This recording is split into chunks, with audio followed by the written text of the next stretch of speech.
지금 ETF 안 사고 있으면 진짜 돈이 어디로 가고 있는지 모르고 있는 거예요. 올해 들어서만 84조 원이 ETF로 몰렸거든요. 84조 원이요.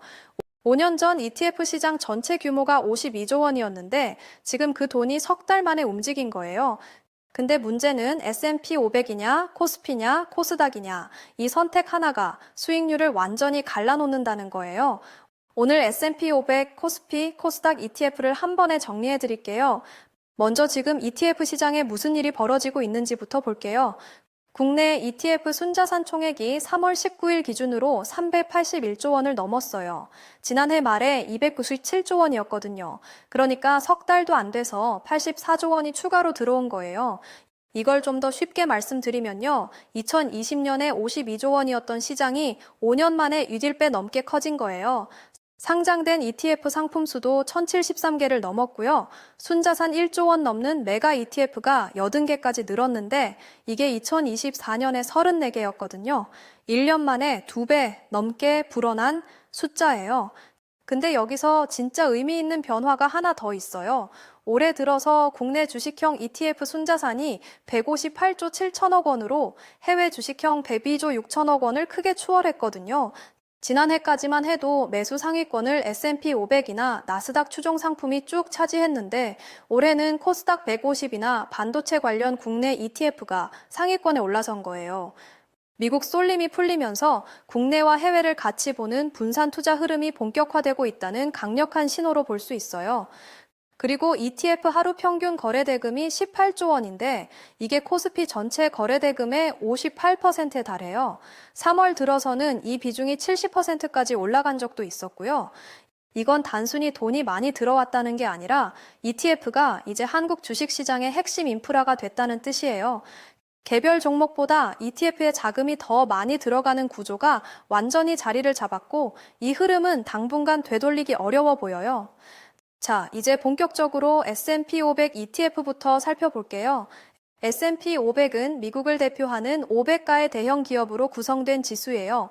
1957년 이후 배당 포함 연평균 총 수익률이 약 10.3%를 기록해 왔어요. 이 말이 뭐냐면요. 10년 전에 1,000만 원을 넣었다면 지금 약 2,600만 원이 돼 있다는 거예요.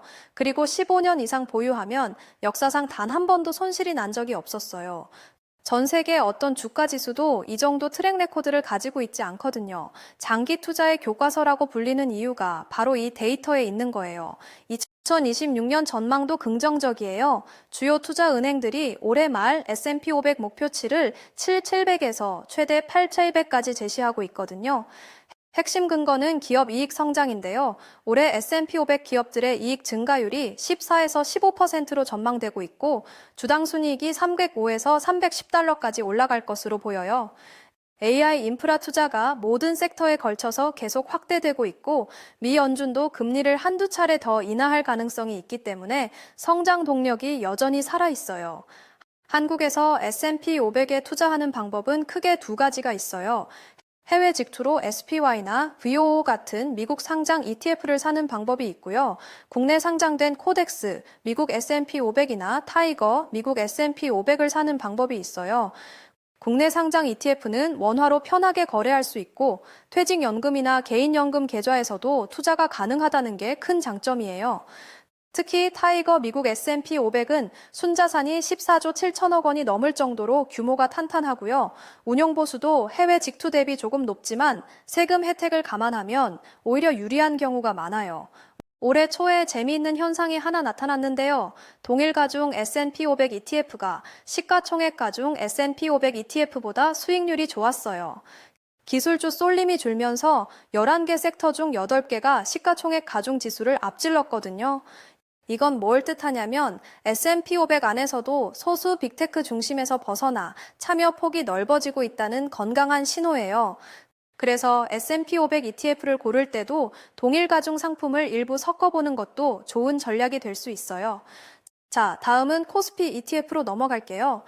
코스피는 유가증권 시장에 상장된 약 2,500개 종목으로 구성된 지수예요. 삼성전자, SK하이닉스, 현대차 같은 글로벌 기업들이 다 여기에 있죠.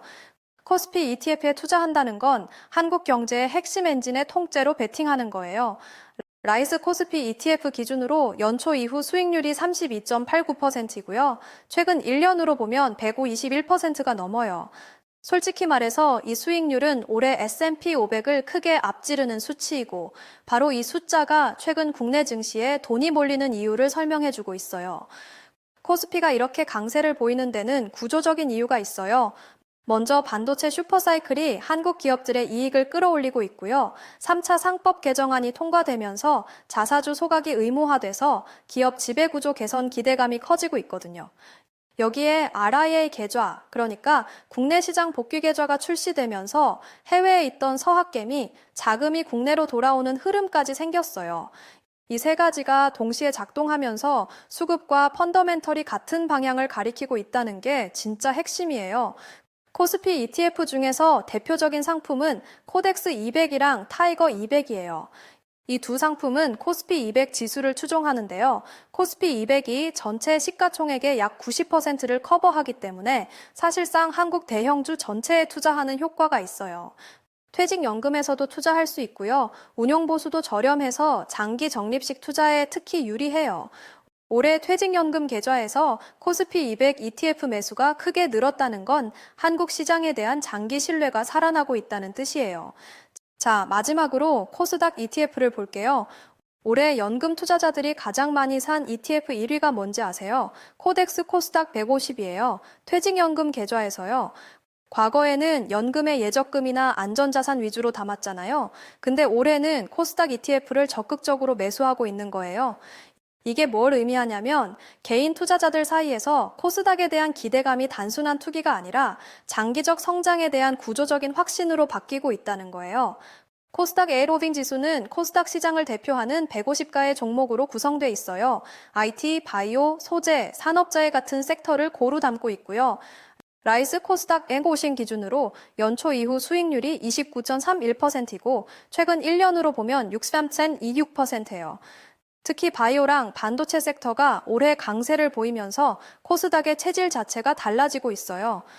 과거에 투기 시장이라는 인식이 있었는데 지금은 성장 기업들이 실적으로 증명하면서 코스닥의 위상이 완전히 바뀌고 있는 거예요. 그리고 3월에 정말 주목할 만한 일이 있었어요. 코스닥 액티브 ETF가 새로 출시된 거예요. 기존 코스닥 일보식 ETF가 지수를 그대로 따라가는 패시브 상품이었다면 액티브 ETF는 운용사가 직접 종목을 골라서 비중을 조절해요. 코스닥 내부50에 포함되지 않은 성장주까지 발굴해서 담을 수 있기 때문에 지수 이상의 수익률을 노릴 수 있는 거예요. 상장 첫 주에 개인 순매수상이 1, 2위를 차지할 정도로 반응이 뜨거웠고요. 이건 코스닥 시장에 대한 기대감이 얼마나 큰지를 보여주는 거예요. 다만 코스닥은 코스피보다 변동성이 크잖아요. 그래서 코스닥 ETF를 고를 때는 레버리지보다 기본형이나 액티브형으로 접근하는 게 리스크 관리에 유리해요. 퇴직연금 계좌에서는 레버리지나 인버스 ETF 자체가 투자 불가능하기 때문에 코스닥 겐보시 같은 기본형 ETF로 시장 전체 성장에 올라타는 전략이 가장 현실적이에요. 변동성을 친구로 만들려면 한 번에 몰빵하기보다 적립식으로 분할 매수하는 게 훨씬 안정적이에요. 자, 이 세 가지를 어떻게 조합하면 되는지 정리할게요. 결론부터 말씀드리면요. 하나만 고르는 게 아니라 역할을 나눠서 조합하는 게 답이에요. S&P 500은 장기 안정 성장의 코어 자산이에요. 15년 이상 보유하면 손실 확률이 제로에 수렴하는 자산이니까요. 코스피는 지금처럼 한국 경제가 구조적으로 리레이팅되는 구간에서 폭발적인 수익을 줄 수 있는 성장 자산이고요.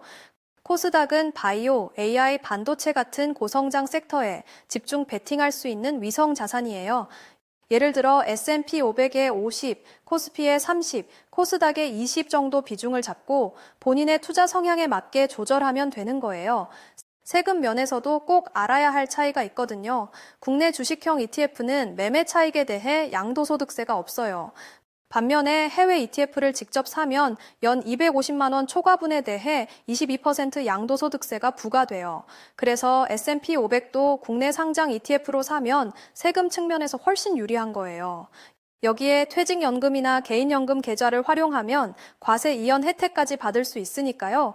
결국 같은 ETF라도 어떤 계좌에서 사느냐가 실질 수익률을 크게 바꿔놓을 수 있어요. 이걸 모르면 수익의 상당 부분을 세금으로 내는 셈이에요. 정리하면요. 지금 ETF 시장은 381조 원을 넘어서 400조 돌파를 앞두고 있고요. 5년 만에 7배 성장한 이 흐름은 일시적인 유행이 아니라 한국 투자 문화의 구조적 전환이에요.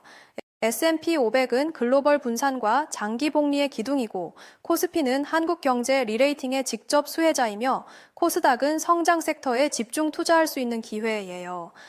이 영상 처음에 뭘 사야 하냐고 물었죠. 근데 진짜 질문은 이거예요. 이 세 가지를 어떻게 조합해서 나만의 포트폴리오를 만드느냐? 그 답을 찾는 순간이 ETF 투자의 진짜 시작이에요. 이 영상이 도움이 되셨다면 구독이랑 좋아요 한번 눌러주시고요. 어떤 ETF 조합이 궁금한지 댓글로 남겨주세요. 다음 영상에서 더 깊이 다뤄볼게요.